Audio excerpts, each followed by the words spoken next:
More, Muy bien, bienvenidos. Shalom, Brujin Habaín, queridos Javerín, Bejaverot. Estamos aquí en un espacio más de la Escuela Hazara Jabaita, donde estamos desarrollando la temática que está titulada La redención de Israel, la redención de Israel.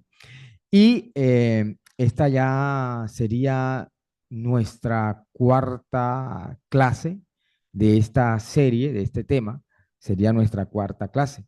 El día de hoy estaremos estudiando un subtítulo de precisamente de este tema que estamos desarrollando, que es la redención de Israel. El subtítulo que estaremos analizando, que estaremos desarrollando, eh, es los llamados griegos. ¿Quiénes son? ¿Quiénes son los llamados griegos? Ese es el subtítulo que estaremos desarrollando en esta oportunidad. Muy bien. Eh, Queremos invitarlos para que puedan verse las clases anteriores y puedan conectar todo lo que ya hemos venido desarrollando, todo lo que hemos venido ya adelantando en las clases pasadas y ustedes puedan conservar esa línea secuencial de tiempo en el desarrollo de nuestras clases. Bien, querido Javerín, cada vez que nosotros vemos en los escritos de los Talmidim Rishonim, de los primeros discípulos del maestro, que se usa el término helenista o el término griego, cuando escuchamos ese término o cuando leemos ese término helenista o griego, ya sea en singular o sea en plural, no es para hacer referencia propiamente a los gentiles o al pueblo gentil, sino para hacer referencia precisamente a los descendientes de An Israel, a los descendientes de Israel que fueron helenizados o sencillamente fueron asimilados. Por ende, también ellos son descritos como los de entre, vente para acá. los de entre las naciones. Eh, el término heleno en hebreo se dice Levani. El término heleno en hebreo se dice Levani. Literalmente significa eh, griego, pero en la época helenista, eh, por ahí más o menos todavía en el siglo primero, imperaba en Israel el término, y ese término puede hacer referencia también a cualquier individuo que haya sido educado bajo la cultura griega y por ende viva como un griego, sí, sin importar, digamos, su etnia. Ahora, dentro del contexto judío, dentro del contexto judío de Hechos, del libro de los Hechos, el término heleno siempre hace referencia a descendientes de Israel helenizados. Óigalo bien, oiga eso por favor y tenga atención en eso. Dentro del contexto judío del libro de los Hechos, siempre que se encuentra o se usa el término heleno, siempre este término está conectado o hace referencia a un descendiente de Israel helenizado. Esta definición de helenizado, mis queridos hermanos y amigos, es en sí misma una, eh, es ambigua, ambigua porque no define qué tan asimilado o qué tan helenizado esté la persona o el grupo que se está describiendo con el uso de dicho término. Ejemplo, vamos a mirar algunos ejemplos claros que son utilizados o que se hace el uso de términos como griegos, como referencias a descendientes de Israel que fueron helenizados. Y lo podemos ver, lo podemos evidenciar precisamente en Johanán, en Juan capítulo 7, verso 35. Johanán capítulo 7, verso 35. Si alguno puede hacer la lectura del capítulo 7 de Juan, de Johanán, verso 35.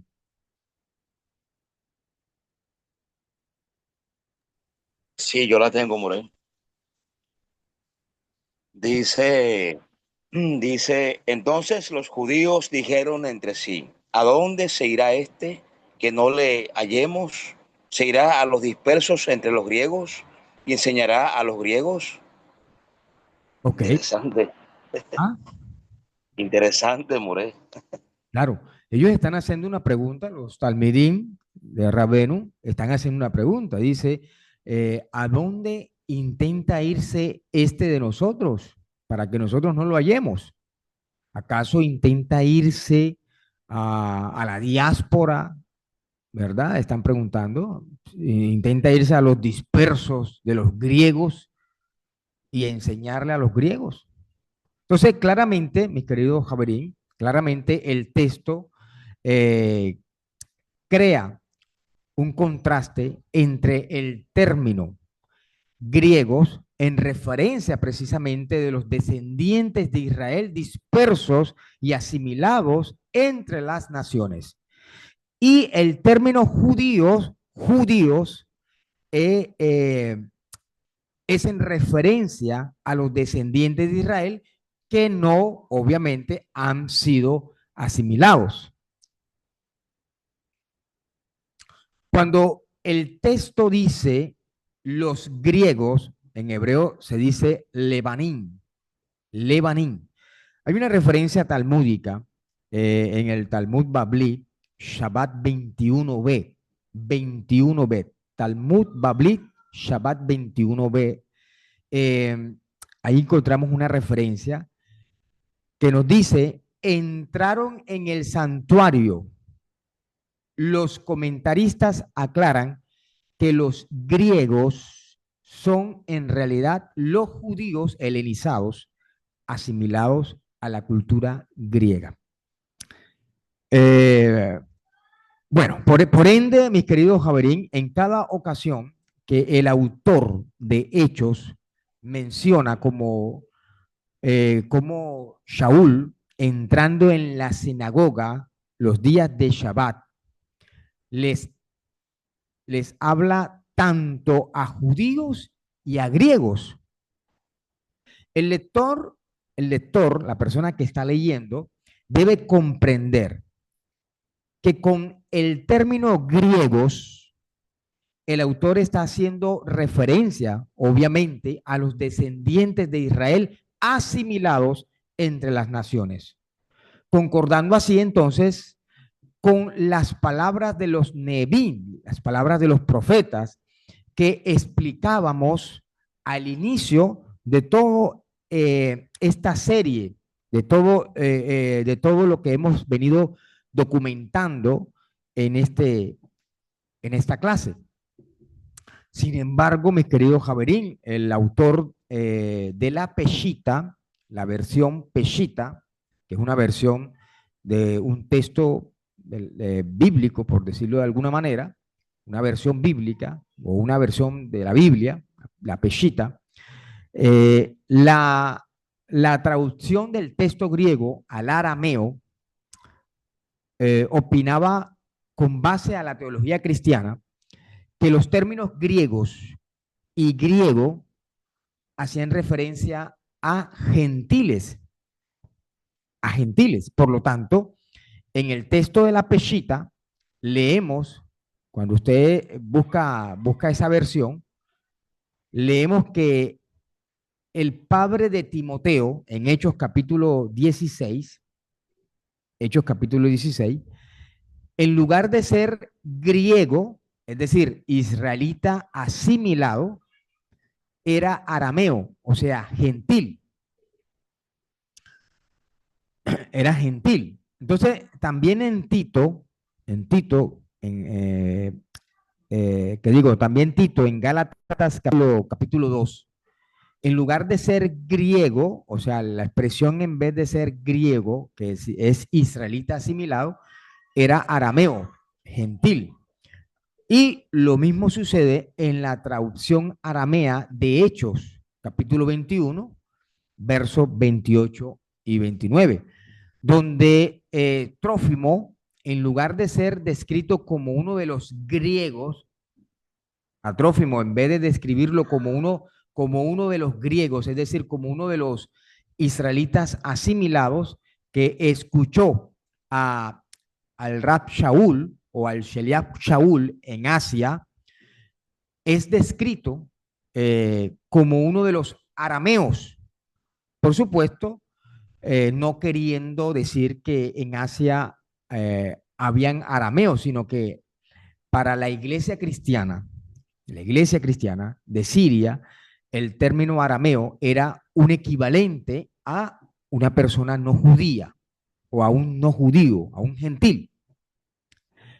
Entonces, mi querido Javerín, de estos tres personajes que hemos mencionado hasta el momento, vamos a tomar como ejemplo a Trófimo, vamos a tomarlo como ejemplo, y vamos a exponer las razones por las que cuando el autor lo identifica como griego, no es porque fuese un gentil propiamente, sino porque era un descendiente de Israel helenizado.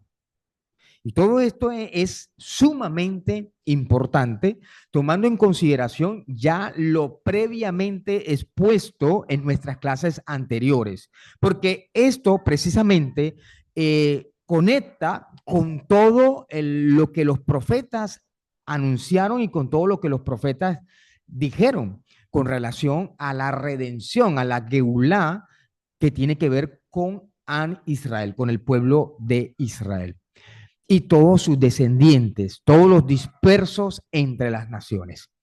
Entonces, para dar inicio precisamente al desarrollo de la clase de hoy, vamos a estar revisando lo que nos dice precisamente el libro de Hechos. Vamos a leer Hechos. Les pido que me acompañen ahí en Hechos capítulo 21, verso 26 y al 29. Hechos capítulo 21, verso 26 al 29. Les agradezco por favor si me colaboran con la lectura. Sí, More. 21, 26 al 29.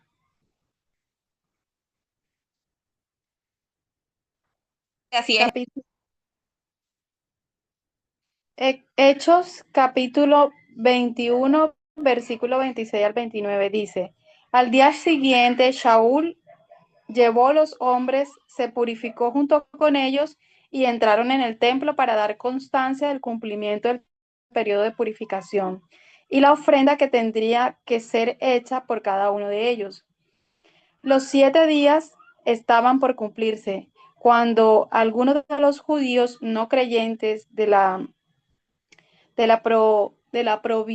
provincia de Asia lo vieron en el templo, alborotando a toda la multitud y lo agarraron. Ellos gritaban: hombres de Israel, ayúdennos. Este es el hombre que por todas partes enseña a todos cosas contra el pueblo, contra la Torá y contra este lugar Kadosh.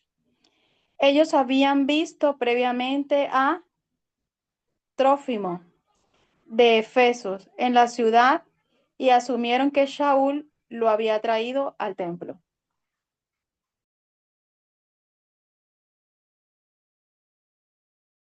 Muy bien, gracias mi estimada por compartir con nosotros la lectura. Bueno, fíjense bien la versión, la versión que nos acaban de compartir ahorita, donde dice, entonces Shaul tomó consigo a los hombres al día siguiente de purificación, o después de haberse, que se purificaron, al día siguiente después que se purificaron con ellos, y entraban al Bet Camikdash. Óigalo bien. Y cuando hablamos de la purificación, estamos hablando de la Tevilá. Estamos hablando de Tevilá. Es decir, entraban al templo después, al día siguiente, después de haber hecho Tevilá. Y notificando el cumplimiento de los días de purificación. Notificando el cumplimiento de los días de purificación hasta que el sacrificio se ofreciera por cada uno de ellos. Óigalo bien. Pero cuando iban a cumplir los 7 días, los judíos de Asia, al verlo en el Bet Hamikdash, comenzaron a incitar a todo el pueblo y le echaron mano. Y entonces empezaban a gritar y decían: israelitas, ayúdennos. Este es el hombre que ha traído griegos al Bet Hamikdash y ha profanado este lugar santo. Pues anteriormente habían visto a Trófimo, el efesio, con él en la ciudad y pensaban que Shaul lo había traído al Bet Hamikdash. En la Mishnah, en el tratado Kelim, se hace mención de la santidad del Bet Hamikdash. ¿En relación a qué? En relación a los diferentes niveles de santidad que hay en el Bet Hamikdash. Porque cuando uno o la persona se iba adentrando o se iba introduciendo más en el santuario, el nivel de santidad aumentaba cada vez más. Aumentaba. Por ejemplo, miren bien lo que dice el tratado. El propio monte del templo era considerado un lugar santo. Nada más, el templo, el monte del templo era considerado un lugar santo. Por lo tanto, los judíos en estado de Sabín, ¿qué significa? Con anomalía de flujo seminal, tenían prohibido la estadía en el monte del templo. Cuanto más la entrada al templo. Sin embargo, los extranjeros gentiles, óigalo bien, aunque tuvieran la anomalía de flujo seminal, no eran considerados impuros, porque este estado de impureza es aplicado solamente a los miembros de Israel. También había una zona llamada el atrio exterior. Hay una zona llamada el atrio exterior, conocida, digamos, popularmente o comúnmente como el atrio de los gentiles. Óigalo bien, el atrio de los gentiles, donde casi todos podían entrar y desplazarse. A los gentiles les era prohibido proseguir más allá del atrio exterior.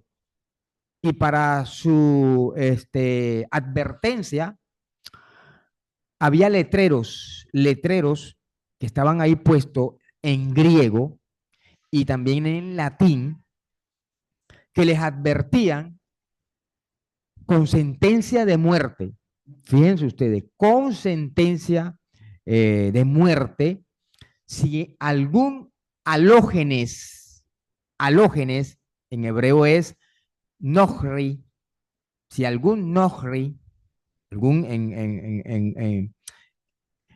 halógenes o algún nohri, que es una persona de otro pueblo. En hebreo, un nohri es una persona de otro pueblo.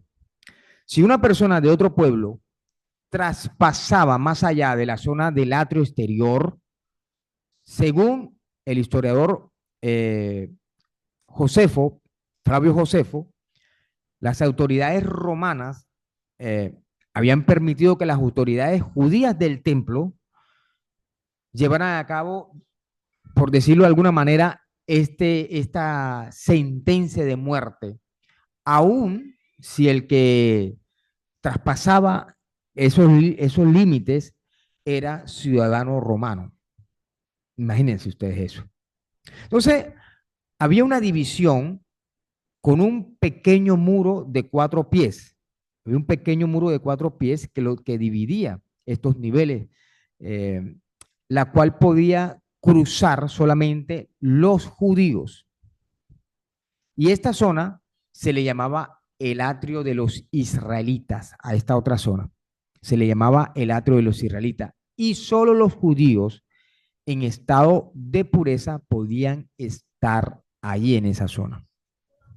Luego había otra zona llamada el atrio de la oración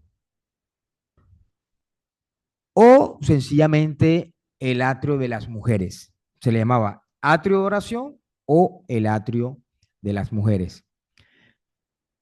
Y más allá de esta zona, las mujeres no podían ingresar. Y era aquí donde se traían los sacrificios o donde los judíos podían hablar con los Kohanim. ¿Ya? Entonces, en la zona que es propiamente hablando, digamos, el templo o el santuario como tal, no podían entrar todos los judíos, solo los Kohanim, o solamente los sacerdotes eran los que podían ingresar. Y por eso, por esa razón, llevaba el nombre del atrio de los Kohanim. O sea, ese lugar fue bautizado con el nombre del atrio de los Kohanim. Y finalmente estaba el Kodesh HaKodashim, que es el lugar donde solo podía entrar el Kohen Agadol y lo podía hacer una vez al año. En conclusión, mis queridos Javerín, los límites de acceso en relación al templo no eran solamente aplicados en referencia a los gentiles, sino que inclusive había lugares prohibidos para ciertos judíos. Por ende, tanto gentiles como judíos podían profanar el templo, ya sea debido a la impureza ritual o debido al ingreso de alguna zona prohibida. Entonces, el autor del libro de los Hechos nos informa que los que acusaron a Shaul, describiendo a Trófimo como griego, con base a su educación o a su forma de vida, en Hechos 21-28, capítulo 21, verso 28, se dice que Trófimo era de Éfeso, Grecia. Era de Éfeso, no era de Grecia. Pero nunca Trófimo es identificado como gentil o extranjero, nunca.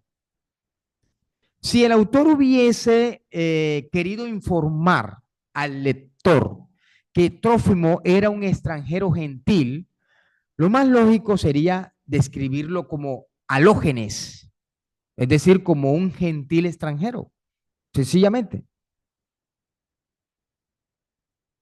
¿Por qué? Porque alógenes, era precisamente, mi querido Javerín, el término que figuraba en el cartel del templo, que prohibía el traspaso de un gentil, de un alógenes, más allá del atrio exterior. Aún más, en Hechos, capítulo 21, verso 11, capítulo 21, verso 11, el autor hizo notar que en Jerusalén Shaul sería entregado en manos de gentiles. Óigalo bien. Presten atención, por favor. En Hechos capítulo 21, el autor nos da a entender que Shaul, el Rash Shaul o el Sheliach Shaul, va a ser entregado en manos de gentiles. Ahora, si el autor hubiese querido informarnos en el verso 28 que la acusación sobre Shaul era que había entrado gentiles al templo, hubiera entonces utilizado el mismo término gentiles en lugar de griegos. ¿Me están siguiendo? Entonces, Sí, More, pero es que el Señor. capítulo 29 igual dice que ellos habían visto previamente a Trófimo de Éfeso en la ciudad y asumieron que Shaul lo había traído al templo. entonces el propio autor del libro de los Hechos describe, el propio autor del libro de los Hechos nos está describiendo a Trófimo como efesio, como un procedente de Efesio, con base o en base a su residencia. Veamos entonces quiénes fueron los discípulos en Éfeso. Vamos a mirar Hechos capítulo 19. En Hechos capítulo 19 vamos a ver quiénes eran los discípulos en Éfeso. Hechos 19. En Hechos 19, mis queridos Javerín, queridos amigos, mis hermanos, precisamente en el capítulo 19 de Hechos se menciona la llegada de Shaul a Éfeso. Vamos a mirar en el capítulo 19.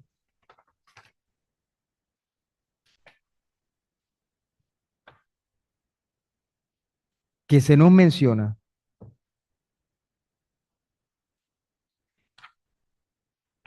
permítanme para buscar acá.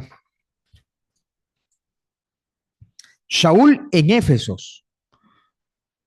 Shaul en Éfesos. Se menciona que cuando Shaul llega a Éfeso, los primeros versos dicen que se encuentra con 12 personas que habían recibido la tevilá, es decir, el bautismo de Yohanan. Dice, aconteció que entrando tanto que Apolos, aconteció que entre tanto que Apolos estaba en Corinto, Shaul, después de recorrer las regiones superiores, vino a Éfeso y hallando a ciertos discípulos, oígalo bien, hallando a ciertos discípulos, les dijo, ¿recibiste Ruach HaKodesh cuando creíste? Y ellos ni siquiera hemos oído si Ruach HaKodesh está disponible. Le están respondiendo ellos. Entonces, estos discípulos habían recibido la tevilá, por lo tanto, la tevilá de Yohanan, por lo tanto, no hay duda de que estos 12 discípulos, eran judíos. Luego, en el verso 10, mírenlo bien, verso 10, nos dice el autor que Shaul se quedó 2 años allí enseñando a todos los de Asia, tanto a judíos como a griegos. Verso 10. Así continuó por espacio de 2 años, de manera que todos los habitantes, de manera que todos los que habitaban en Asia, judíos y griegos, oyeron la palabra de Hashem, la palabra de Adonai. Judíos y griegos. Griegos, recuerde que son israelitas helenizados. Ahora, con base a la información que nos da el autor, que nos está dando el autor,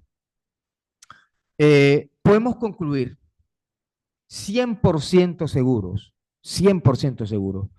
que Trófimo no era un extranjero gentil.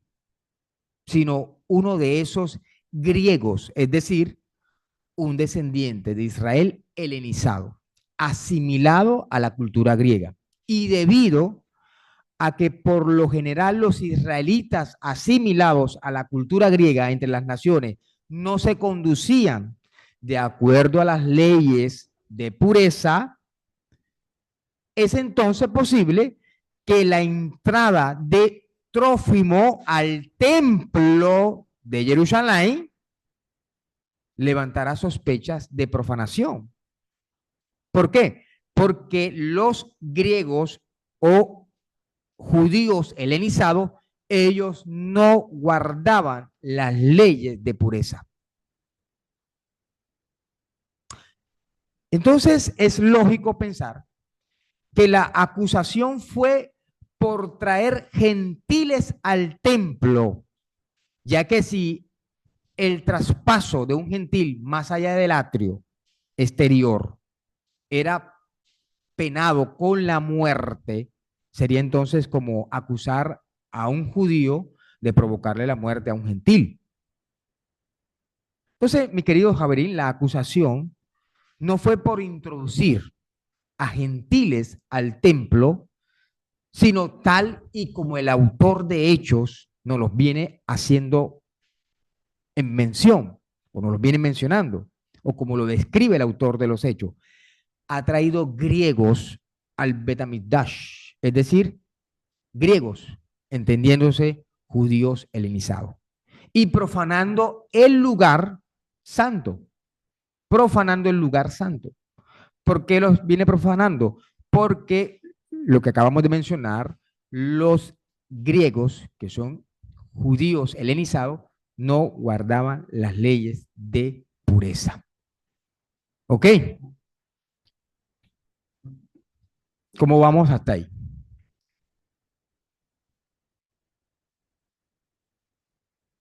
¿Vamos bien? Sí, bien, More, pero le puedo hacer una pregunta. La preguntita vamos a anotarla y ahora al final ya la formulamos, ¿de acuerdo? Ok, More. Ahí anota tu preguntita y la dejas ahí. Ok, listo. Por otra parte, miren lo siguiente. La mayoría de los incircuncisos, la mayoría de los incircuncisos en el texto de Hechos, en el libro de los Hechos, escuche con atención, son descendientes de Israel helenizados.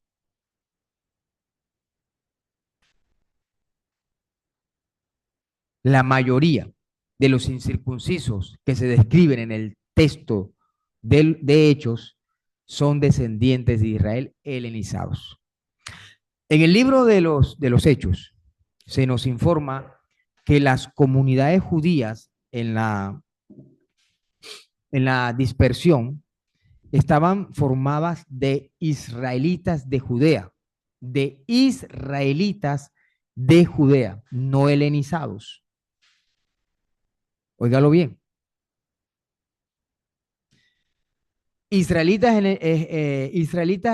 helenizados son gerim o gentiles integrados a Israel o incorporados a Israel nuevamente.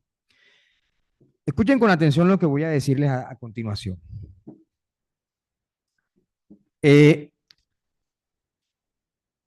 Si uno de ustedes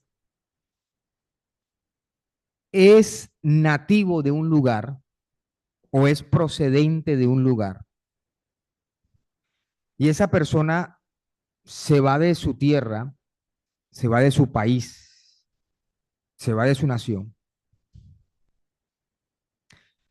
y dura años y años y años fuera de su tierra, fuera de su nación, cuando esa persona regresa a su tierra o retorna a su tierra, ¿cuál es la expresión, cuál sería la expresión más apropiada para describir la acción de esa persona? ¿regresó a su casa? ¿Regresó a su país? ¿Regresó a su tierra? ¿O vino a su casa? ¿O vino a su tierra? ¿O vino a su país? Regresó a su tierra. Exactamente. Esa sería la palabra más apropiada, la palabra correcta, regresó. Entonces, fíjense algo. La palabra teshuvá quiere decir retornar. Y por obvias razones, tú no puedes retornar de donde tú no eres. Tú no puedes regresar a un sitio del cual tú nunca has salido. ¿Me escuchan? ¿Qué les parece eso? Están calladitos, se quedaron como mudos. ¿Ah? Es interesante, More, es interesante. Sí, o sea, la palabra teshuvá es regresar, retornar, volver. Entonces tú no puedes volver de donde tú nunca has salido. Tú no puedes regresar de donde tú no perteneces o a donde tú no perteneces. Si tú regresas es porque tú perteneces. Si tú retornas o vuelves es porque tú pertenecías o estabas en el lugar y te fuiste y regresaste. Como el hijo pródigo. El hijo pródigo regresa a casa. Retornó a su casa. Retornó de donde a donde vivía, de donde era. ¿Sí? Él regresa de donde era. Entonces, tengamos presente, por favor, ese dato. Tengamos presente ese dato. Entonces, les venía diciendo que la expresión gerim,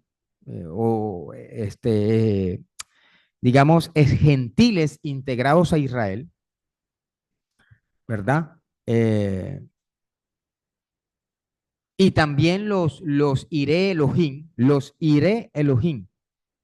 o sea, los gentiles temerosos de Dios, los iré Elohim, los gentiles temerosos de Dios. Son las expresiones que vamos a tener presentes, ¿ok? Las expresiones que vamos a tener ahí presentes. Entonces, ahora bien, la primera ocasión que en el libro de los Hechos se hace mención de una gran cantidad de personas incircuncisas dentro de una comunidad de los discípulos del Mashiach es en el capítulo 15.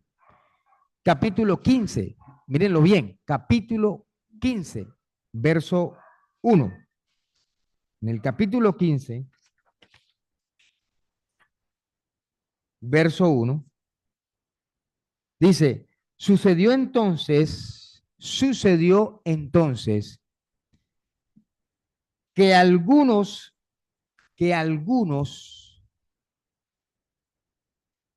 descendían de Judea. Descendían de Judea. ¿A dónde descendían? Descendían a Antioquía de Siria y enseñaban a los hermanos.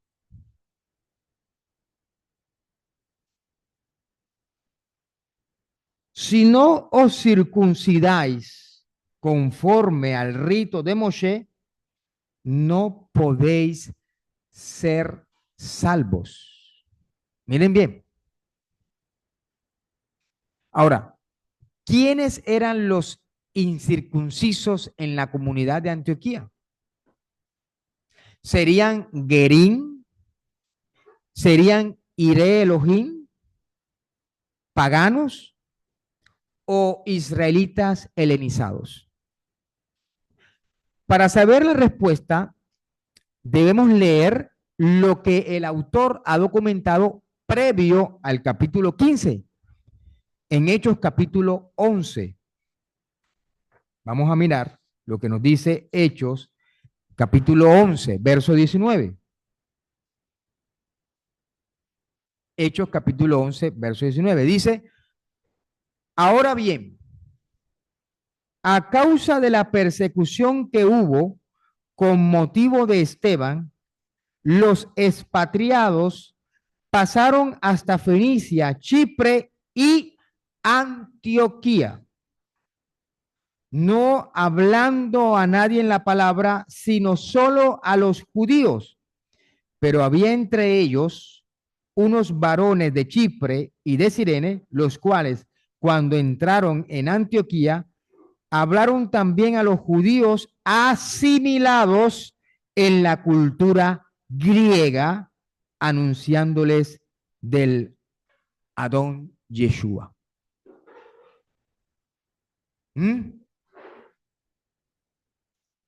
Anunciándoles sobre Adonenu Yeshua. Pero mire bien lo que dice el texto.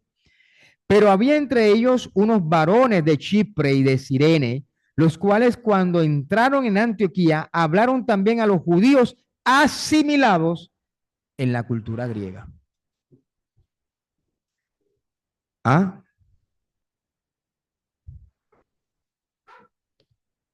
¿Qué les parece?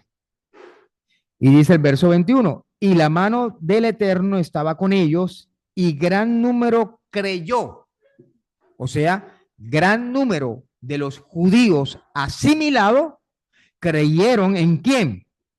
A la Besorá de Yeshua, al mensaje de Yeshua, reconocieron a Adonenu Yeshua y se convirtieron, fíjense bien, se convirtieron a Hashem. O es decir, hicieron Teshuvá, retornaron al Eterno. Retornaron a Hashem. ¿Cómo la ven?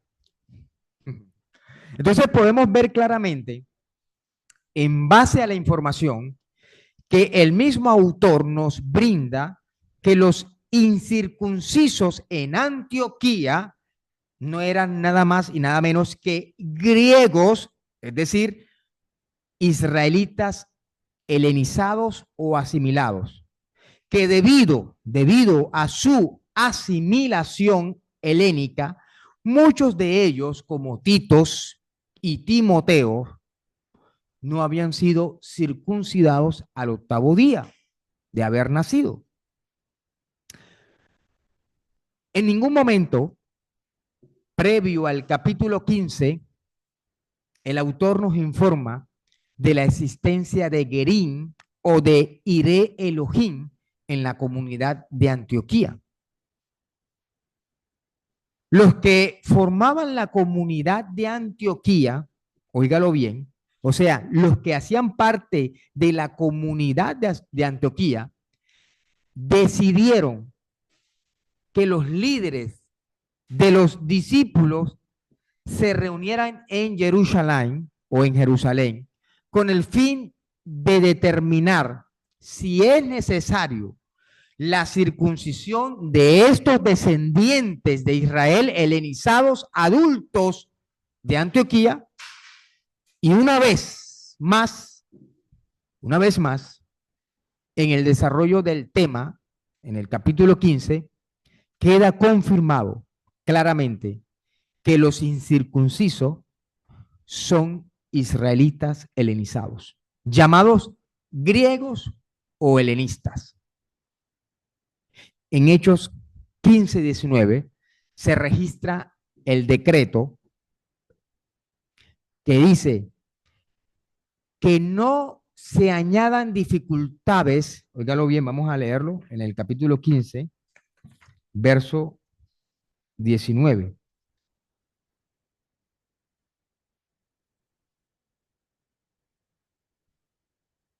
Dice, que no se añadan dificultades o que no se les ponga tropiezo, no se les impongan tropiezos a los que retornan de las naciones a Elohim.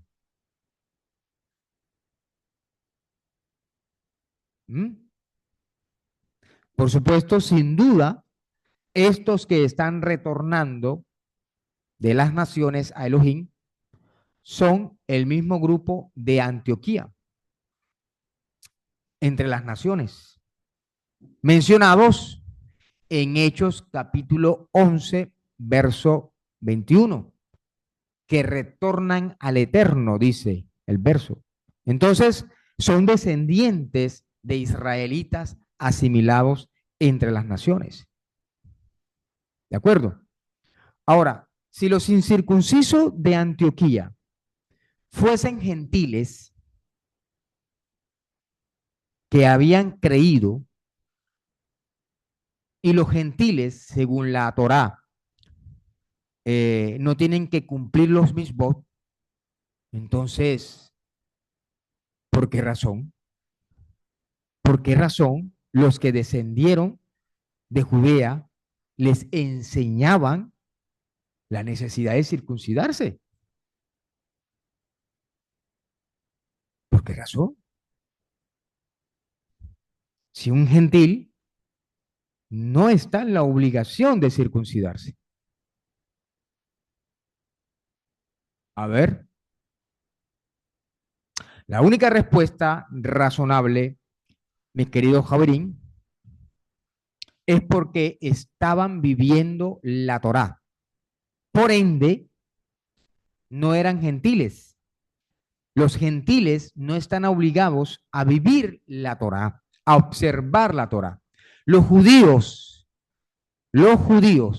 desde aquellos tiempos, ya estaban acostumbrados a tener en sus sinagogas a Iré Elohim. O sea, desde la época de el segundo Bet Hamikdash, desde el segundo templo, ya los judíos estaban acostumbrados a tener presencia de Iré Elohim en las sinagogas, o sea, de temerosos de Dios dentro de la sinagoga, a los cuales no les imponían la circuncisión. Oiga eso. Nunca les exigieron a los Iré Elohim que asistían a las sinagogas la circuncisión, por la simple razón de que eran gentiles. Pero estos incircuncisos de Antioquía ya fueron descritos en el capítulo 11, verso 20 del libro de los Hechos como helenistas, es decir, israelitas helenizados, no como gentiles, sino como israelitas helenizados. Por lo tanto, el autor de Hechos nos informa en la cita del capítulo 16, verso 4. Y al pasar por las ciudades, les entregaban las ordenanzas, óigalo bien, y al pasar por las ciudades, les entregaban las ordenanzas, las misbot, que habían acordado los apóstoles y los ancianos que estaban en Jerusalén para que las guardasen. O sea, que el decreto fijado, la Takaná, óigalo bien, la Takaná, el decreto fijado en el concilio de Jerusalén, eso fue una Takaná que se dio en Jerusalén en el concilio, para la comunidad de Antioquía, también fue llevado al resto de las comunidades, óigalo bien, de los discípulos de Yeshua entre las naciones, donde habían adultos incircuncisos, lo cual indica que también en el resto de las comunidades, la mayoría de los incircuncisos eran descendientes de Israel. Muy bien. De esta manera, mis queridos Javerín, vamos culminando esta sección de nuestra clase titulada La redención de Israel. Agradecemos a todos por su atención y por haber compartido este espacio.